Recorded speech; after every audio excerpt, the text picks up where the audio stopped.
Hey all, it's Vanessa Love, and this is my channel, somewhat about the mental health field. Sometimes it's not. So today it is. It's about how to, like, what qualities does a person need in order to be a good partner? And I'm doing this because I think that it's very tough to find just straightforward information. You can read books, you can play, the game, the rules, date like a man, think like a woman, do some other things, and basically just have rules to your dating life that will hopefully, I guess, lead eventually to marriage, if that's something that I guess is what you're after.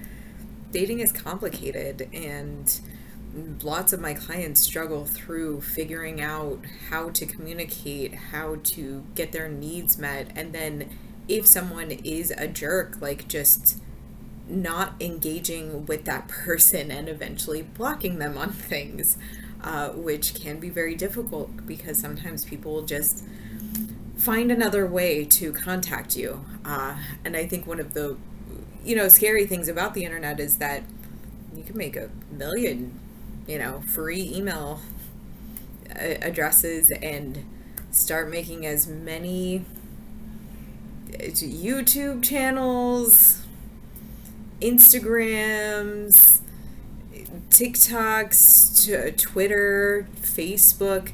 It can be so many, and like you can just keep on, contacting people. You can do a lot, unfortunately, and that's tough. So there is that, and people will go that route sometimes when they're desperate. So I wanted to more focus on how traits that someone should probably show you to like show that they're a good partner. And I think it's three things. I think it's emotional, like intelligence, respect, and mutual interest. I guess this is things that you would still have in a friend as well, you know? And so I think the most complicated thing, I guess two of the most complicated things, is the emotional intelligence. I think emotional and I'm like maturity. I mean, it's not that necessarily, or stability, but it's the emotional intelligence that you have to interact with people. And respect. Those two are very, very difficult. And sometimes when I talk about this stuff, people will say, Vanessa, you're talking about dating as if it's a business deal. And I'm like, well, in some ways it is. If you two want to have, or many, if you and many want to have a venture together, you have to decide whether or not you're on the same page. And if you have the same values. And if you want to have a casual thing with many people, is everyone okay with that? And what are kind of the boundaries to that, right? Should be something that can be expressed, or that could be a rule for yourself, but also you should probably have some sort of information about what other people are expecting. I know for some people, when they date one person, and if that person was dating someone else and they didn't realize that that was part of like this situation, that's not respect, right? Like there's a disconnect, and one person is doing something that the other person doesn't want, but there needs to be the emotional of intelligence enough to say, I don't feel good about this, could you either leave me out of this or like just date me? That can be a conversation, right? So emotional intelligence, the way that I think one of the narcissist coaches or narcissist recovery coaches had said was that, like, basically how to detect if someone cannot like have empathy for you is tell them you had a bad day. A narcissist is not normal. They do not understand empathy. You cannot be like, I had a bad day, and have a narcissist go, oh my God, what happened? Unless they're doing it to get information from you so that they can control you later.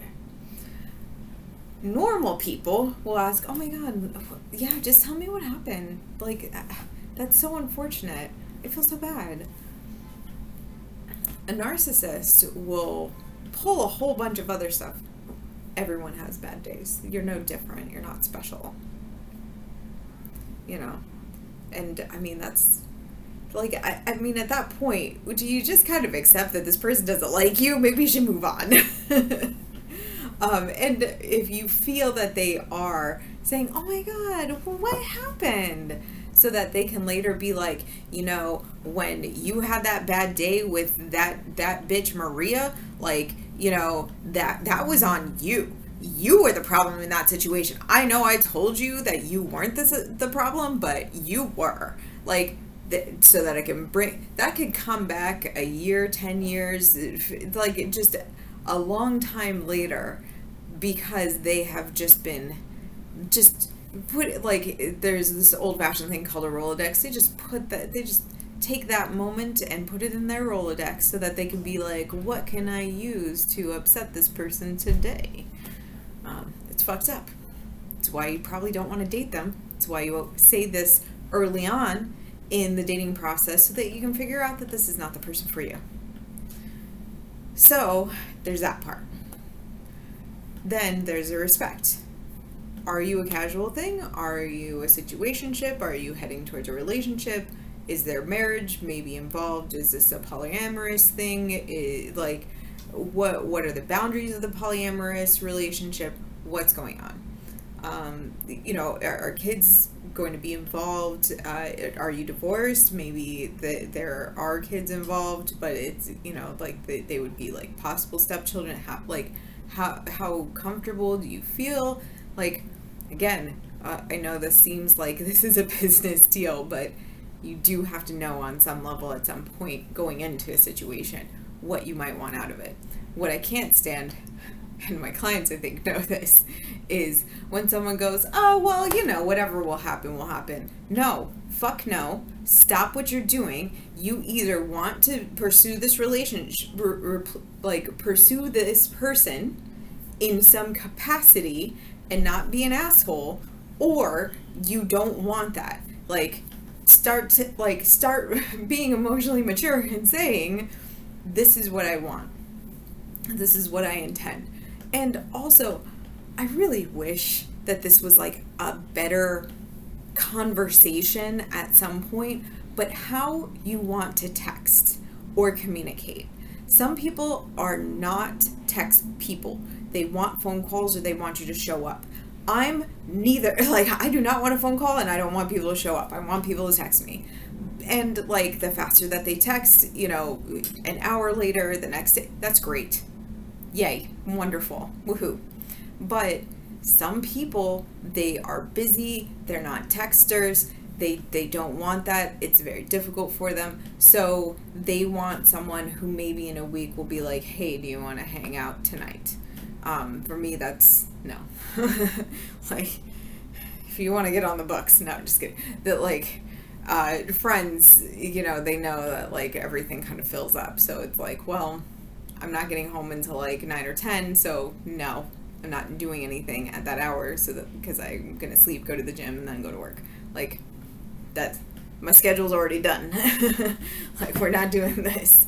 So it is important to have conversations like that. I wish that happened more often, or that was conveyed in some way, because like, you might be me who wants to, you know, who doesn't mind having a text an hour later or the next day, but but you might be with someone who would hate that, or would feel like if you did that to them, that they would feel suffocated and that they would just kind of like not like you. If I can tell a funny story real quick, I went on a couple of dates with someone. I had a crush on him. I was like, you know, like I had asked some friends, like, is this person okay? They're like, yeah, he's generally nice. He was not. He was divorced. I don't think anyone knew that, but he was. He was divorced from a therapist. Again, I don't think anyone knew that. And he hated questions. He hated questions. Couldn't even ask him how you're doing. He would never respond to that.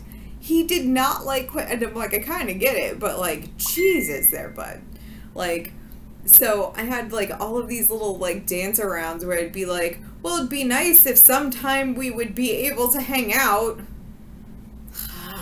So glad I'm gone. Like, I'm just out of that world. Like, I just don't. Ugh. It's people and their shit sometimes. Like, I remember one time, like, I wasn't dating anyone.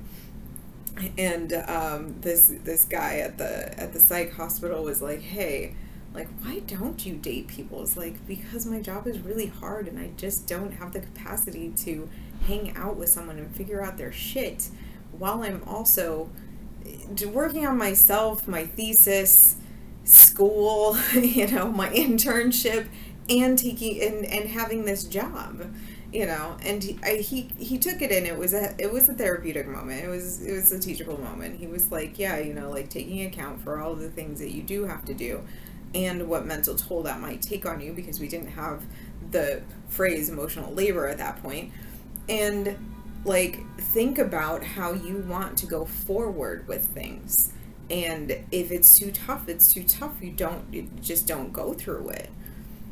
So yes, mutual interest, obviously, when you have a mutual interest with someone, and it's good to have multiple interests. It's also good to have interests that are outside of that person, so that you can have just your own world. Sometimes it's nice to like delve into that. Like, I have painting and my husband isn't that, but like we're creative together, and sometimes like we read similar books and talk with each other about it.